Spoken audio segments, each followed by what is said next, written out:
Hi everybody, today I finally finished Sea of Stars and I want to talk a little bit about it because I think Sea of Stars is incredible and I think it's worthwhile trying. So today I'm just gonna, sort of confirm my own opinion on the game because I think it's great. But before we do that, I do want to thank you all for hitting 50 subs. I never expected to be there. I'll be completely honest. I know it sounds weird when it comes to, oh, you only have 50 subs, right? And people will shame you for that. But at the same time, I never expected there to be 10 people who will listen to me, let alone 50. So thank you so much for that. It means the world, truly. And I also know I've been sort of bad at uploading lately. It's due to finals in my college. So there's that. But for now, let's just talk a little bit about Sea of Stars. So what is Sea of Stars? Sea of Stars is a jrpg in the style of the old Pokemon games, or Final Fantasy is probably a better comparison, where you have these like turn-based combat systems and all of that. It's that, however, it does have a twist when it comes to its combat. Yes, you have your skills and everything like that, but in Sea of Stars they've made them much more active with somewhere that you like literally need to control, like a fire tornado that you have to use WASD to control on PC, or attacks where you literally need to press your spacebar to deflect them back and forth between you and the guy you're attacking. There's quite a bit of that in Sea of Stars. And if that wasn't good enough for you, all of the enemies can also be deflected. So whenever there's an enemy that attacks you, you can reflect some of the damage by just pressing space or deflect it. Essentially, you can avoid taking as much damage. I think that adds for a lot of really good moments in the game where I'm not just half asleep pressing my spacebar, but I'm actively keeping and paying attention to different things, as timings differ depending on the enemy, depending on the skill, and depending on the attack. It goes all the way down to your basic heals and or your normal attack ability, where if you press spacebar, your character will hit the enemy twice with whatever weapon they're holding, and in some healing abilities, they quite literally just heal you more if you get the timing down. Alright, so what's Sea of Stars all about? Sea of Stars is a game where you play in a universe where once in a while there are two kids that are born during a solstice, which are given superpowers essentially. One controls the moon, the other controls the sun. You play as those two, and you see the beginning of them, having a little training montage and essentially growing up, being children. However, the game takes off when they're adults and they're about to set out on their first adventure to find the Elder Mist. Through that, you find your old friend Gaul that you officially first met when you was a kid, and he ends up tagging along with you on your adventure. Throughout the adventure, you find many different people and creatures and get into many different fights. That's sort of the thesis of the game if I had to give you an elevator pitch. The game does go much deeper than that, and the story honestly reminds me a lot of the very old Final Fantasy-esque type of games, the JRPG sort of thing. In the story, you're trying to stop the Fleshmancer, who is, at the end of the day, another big evil eldritch horror type of being, and honestly, despite being so out of this, game universe, he manages to fit in, which is super interesting and honestly kind of cool. You see, a lot of the enemies who you're fighting are, his minions. However, they can only be damaged during an eclipse, and that's because that lowers their defenses and sort of makes them vulnerable to your magic. And very early on, that's sort of the setup, and there are a lot of plot twists and other twists around the game, which all serve to make the game even better.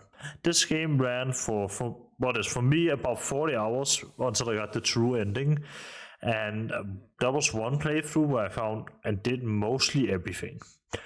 Now, this game has a stupid amount of boss fights in a good way, because every single boss fight feels unique and interesting. You see, as I mentioned, with the combat system being that it is a slightly altered JRPG combat system, it ends up feeling fresh throughout most of the game, mainly because you're still trying to learn the placement of it. Well, not placements, but you're trying to learn the timings and so on through all the different encounters. Not that you have to, you can absolutely play this game while not blocking any attacks. It'll just make it a lot harder. But really, the most wonderful thing about Sea of Stars is honestly the vibe it gives off. You see, like a lot of other people have pointed out, this reminds me of the days when I was a child playing games, you know. I was at my parents and would play video games, and then I'd have a friend over, get pizza, and then play even more video games like that. All feeling of just sort of a safety area that where nothing bad can happen. It feels like that. And I don't think I can describe it much better. It's a really good vibe that consistently exists throughout the entirety of the game. And it's something that doesn't happen too often. It's rare to see a game manage to capture specifically that feeling so well throughout an entire runtime and never really drop it off. And it does that all while keeping you at the edge of your seat with the story it tells. Because the story isn't boring and isn't super childish or anything, but it still manages to hit all the right notes that those old RPGs that I used to play back in the day would. For me, that specific memory would be me playing Saints Row when I was 13 years old, and my mom looking on as she was following the story, and I was just playing Saints Row, you know. And it reminds me of that. It reminds me of that feeling of being a child and playing video games again. And it's something that's so wonderful because while yes, nostalgia is powerful and often being used, I have never played Sea of Stars before. I cannot be nostalgic for it as I hadn't played it, right? So it's sort of like that in-between feeling, and I think it's really good. I think it's a really good vibe it gives off. And that's only further exacerbated through its music. Because for me, what originally got me interested in Sea of Stars wasn't necessarily the game itself. I'd seen some trailers, but I was on the fence, you know. Another jrpg, I've had enough of them for a while, I wanted a break. However, then I was editing a video and a soundtrack came on because I was listening to some music, and randomly in my YouTube search bar I see this solar eclipse background and then OST something, and I click on it. And I find out it's a boss fight theme from Sea of Stars. And now that instantly made me interested because that soundtrack was fucking amazing. The OST specifically I was listening to was popping. So I went on Game Pass where I saw they had the game and I installed it. And yeah, it was better than I expected.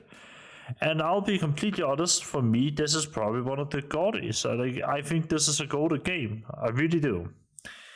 And the thing is, there's multiple points where this game could have logically ended.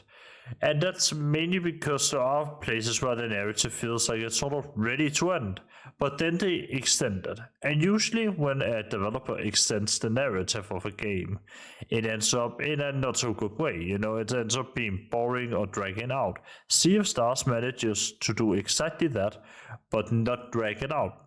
Still having the game be interesting and involved and, you know, make yourself interested. And they do that through some of the craziest twists I have seen in a game. And I think that's a overall really positive thing. Another one of the benefits that I honestly can't understate is just the amazingness of the animations throughout the game. And I'm not talking about the anime cutscenes that pop up once in a while. I'm talking about the combat to combat animations. They are so detailed, and not in the long, really irritating way, but in that way where it's just enough. It's just enough to give every character extra personality, extra all of that, you know. And it counts for the enemies as well. Boss designs out of this world. All of them have their own sort of unique moveset, if that makes sense, right? Both in the literal mechanical way, but also just in the way it looks and feels. And I think that's super important in these games because it's something that a lot of devs get wrong. Sea of Stars manages to knock it out of the park, and honestly, that's super impressive in my own opinion. And one of the last things I do want to mention is that the sheer amount of secrets in this game are quite something else. I'm just going to mention a couple of the ones that I found. After beating the final boss in the game, you can unlock a true ending of the game by doing a bunch of different side quests, and then if you go back to fight the final boss of the game, you get an entirely different boss and a different ending to the game. And now you might be like, oh, that's fine, okay, fair enough, a true ending, that's nothing special. Well, what if I told you, if you then go into the crypt after you have beaten the true boss ending of the game, then you can find a little thing, like a little tombstone that you can push aside that reveals a path underneath it. Once you've pushed it aside, you'll need to use a flimsy hammer that you get after beating that true boss of the game to, then break down a wall. And you need to do this 4 times with like different objectives. One of them is mastering the board game type of thing that they have to unlock another secret. That's about where I quit personally, because that is just way too much. I did, however, watch what happens on YouTube, and mild spoiler for that, but it's essentially just a message from the devs and a reference to another game that they've worked on. I think it's pretty cool, but honestly just too much work. And I also have to say, to unlock the true ending, one of the quests that you have to do is the collect the fund for the game, which single-handedly took me longer than just about every other side quest combined. I think that is an excessive amount of work, in my opinion, and that maybe shouldn't have been in like the entire collect the fund side of it, but I think everything else was a fun challenge that I honestly couldn't recommend enough doing. Now, that's what I have to say on Sea of Stars. I absolutely love this game. I think for all the reasons that I've mentioned, the coziness that it brings in and so on, it manages to honestly be one of my favorite games of this year. And again, thank you all so much for the support on the channel. I couldn't dream of having better supporters than you. You are literal dreams come true for me. Thank you so much. I might not speak to you again before after Christmas, and if that's the case, I hope you all have a wonderful Christmas and happy holidays, and Happy New Year if I don't get to you before then, but I think I want to make one more video before the end of the year at the very least. So thank you all so much. I'll catch you all in the next one. Bye.